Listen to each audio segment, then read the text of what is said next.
Finally, now I think it's working. Finally, we have Dr. All Tausif right. here. And yes, I think the connection is just perfect. Oh, thank God. I know. I mean, I wasn't. I don't know what was the problem. Not an issue, doctor. Thank you, Dr. Saab, for taking out time for us. I understand from your busy schedule, for a doctor like you, it's not very easy. Thank you so much. Just for the people who have just joined in, your awards on the 11th of December. Every year, at the end of the year, these awards, we try recognizing people from the field of health, sustainability, and disease prevention. This year, our theme is preventive health, immunity, and sustainability. We have different categories in these awards, and from those different categories, we have medical warrior, and Dr. Tausif is one of our nominees. Dr. Tausif is an MD oncologist who is super job. Today he is going to tell us to us about how he dealt with cancer patients during COVID time. Um, Few questions, if I can ask you. We'll start with what were the common challenges that you faced during COVID while trying to maintain continuous care of patients? What were the challenges? Well, Palak, the thing was that this COVID, the radiation part of the treatment usually takes around. We have around 33 fractions. That is around the radiation treatment goes around for 33 days. So the treatment is quite long. The cancer treatment, as all of us know, is quite long. It takes time. Now, as this pandemic had come up, we couldn't have so many patients going on this amount of, long treatment. We had to short the treatment as well. So there is this thing known as hypofractionation, where we get the same dose, but in less amount of fractions, less amount of in lesser time period. So that was something new because very little literature was there on hypofractionation, but recently there was this new publication from UK that had shown that giving the same dose, the same biological equivalent dose. I mean, the normal people wouldn't be able to understand that, and giving it a less period was something we had done, and then we had to prioritize the high risk patients who immediately needed treatment for cancer. I mean, if they do not receive cancer treatment, the disease would progress further. And there were those patients who could, delay their treatment, like breast cancer patients or prostate cancer patients. So we had to, divide that, and we had, there was a lot of consensus guideline that had come up. And finally, we started hypofractionating, and we started prioritizing patients, those patients who actually immediately need treatment. That is what we did. Wow, amazing. So, Dr. Saab, how did you restructure your to help during lockdown? During the COVID time, I'm sure you had to restructure your management because the whole focus was on COVID, or the whole focus went on the COVID patients. Exactly. It was we had luckily the center when the COVID had started. I was in my final year of post graduation, and my hospital was both red zone hospital and a green zone hospital. So we had exams that time. I remember it was a quite challenging period of time. We had our exams just 1 month after and COVID had just started off, and we had to go back. Most of our juniors were working in COVID wards. We had to directly start treating cancer patients. So it was a challenge, and we used to have, and luckily our hospital was green zone hospital, and most of the other centers that were having this cancer care treatment had been shifted to red zone hospital. So most of those patients, they were being referred to us, and it was a quite hectic schedule, and we managed them well. We started prioritizing patients, and it was tough times. We've been through it. Yes, yes. Absolutely. It was, I think, a tough time for all of us. We all went through a tough time, no doubt, and especially doctors and nurses and people like you who were there for you guys. It was, of course, much more I tough, mean, no it's doubt. never the doctor alone, it's the whole team. Exactly, the Absolutely. thing is that the nursing staff, the technologists, and the Is and the BIGs who are there, they all are integrated. If they are not there, I mean, a doctor cannot perform to its full potential. And So beautiful. Absolutely. Yeah. I think today, I think we were having the same discussion that, how the nurses and the nursing staff gave in. So it was not just the doctors, it was wholesome. it is that, So which really helped. and Yes. Why talking to you, I'll just take a short second to thank all our sponsors. That is Savlon, SRL Diagnostic, Organic India, Fiamma, Dermafix, Radio City, Gift Partners, Mawa Creations, Alna Sustainable, and our venue partner, ITC Hotel. Without them, it won't have been possible for us to do our awards. Well, your next question is, Doc Saab, that who among the cancer patients became a priority for you? Who were the ones who were at very high risk category and they had to become, they had to be prioritized? prioritize in the basis of COVID management or the cancer treatment management.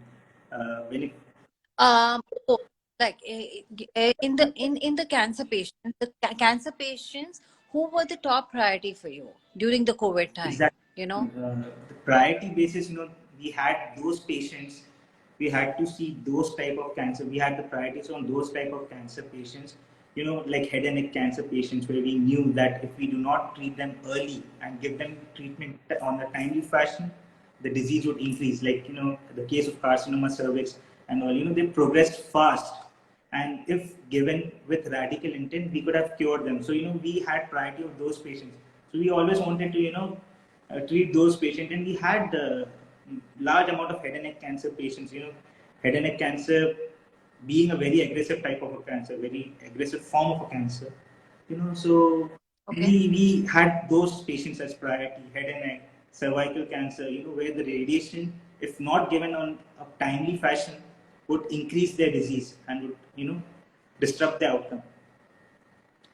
Okay. So yeah, we Okay. kept them as priority, and the other patients, like breast cancer and all, where we could delay their treatment, we had advised them to stay back at home, and did a bit of telephonic conversations just to know whether they're doing good or not. And we had asked them to just stay back home. And once this Right. just calms down back, and then we start treating them. So that is what we did. We had triaged the patients. Right.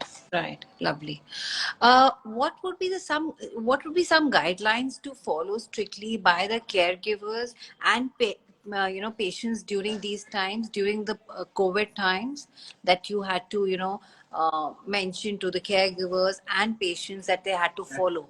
What were the guidelines? That's a wonderful question. I mean, cancer patients, being immunocompromised, so I would rather suggest them to stay indoors as much as possible and avoid outdoors.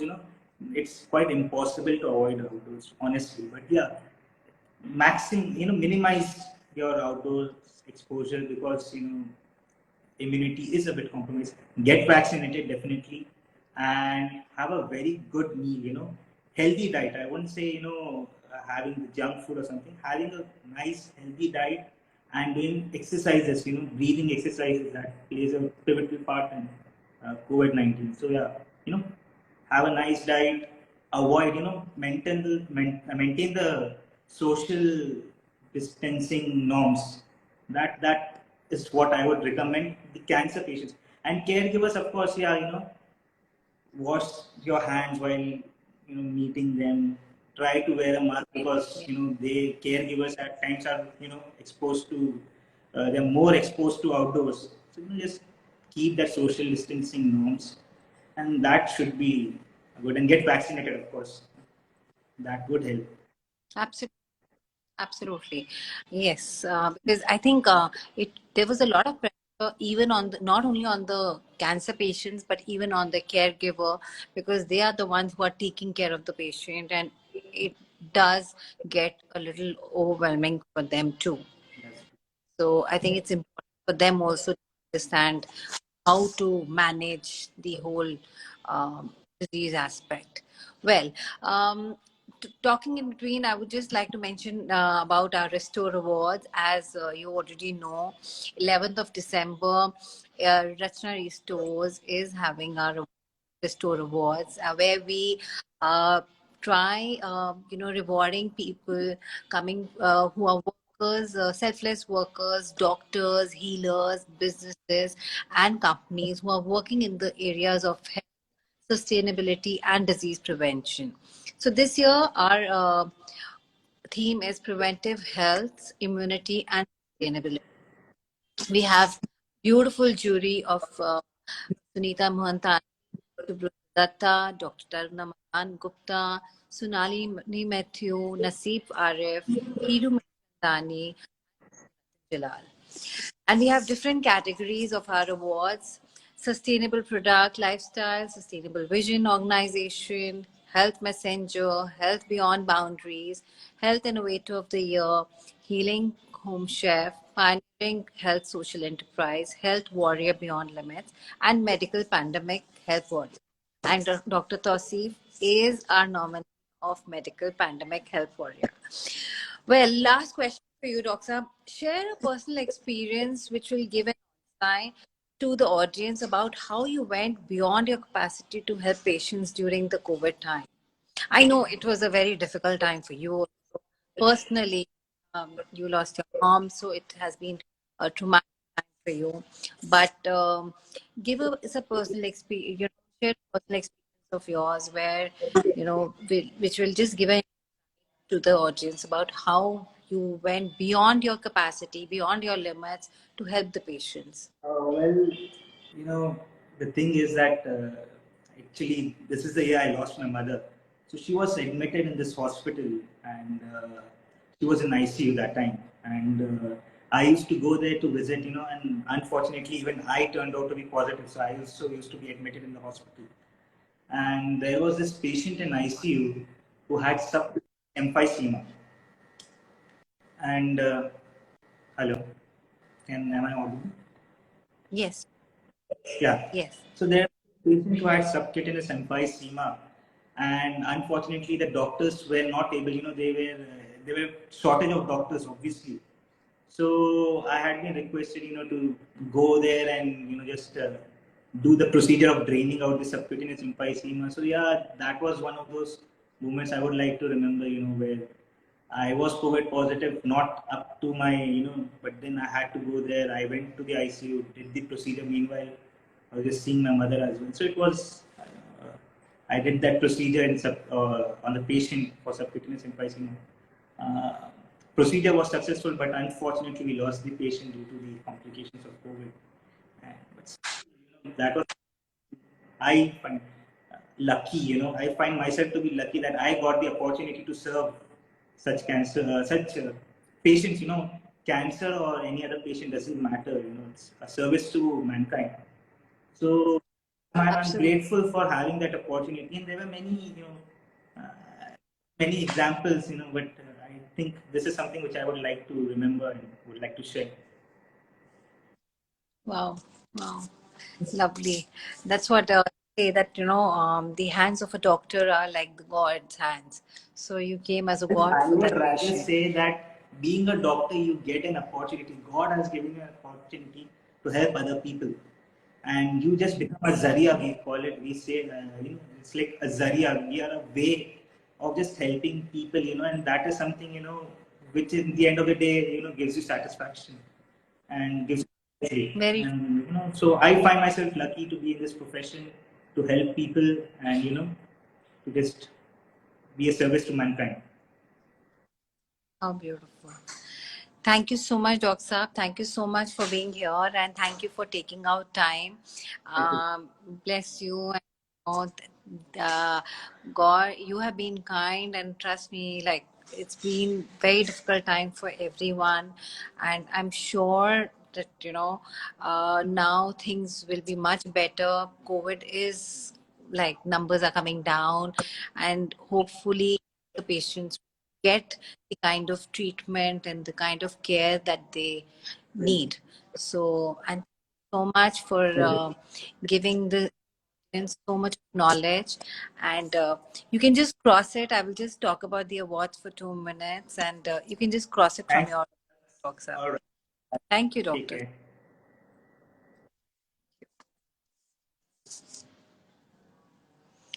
So that was Dr. Tausif, MD Radiation Oncology, talking about how the COVID cancer patients were managed during the COVID times, which was a very difficult time for all of us, and more for the doctors and the nurses, hospital staff.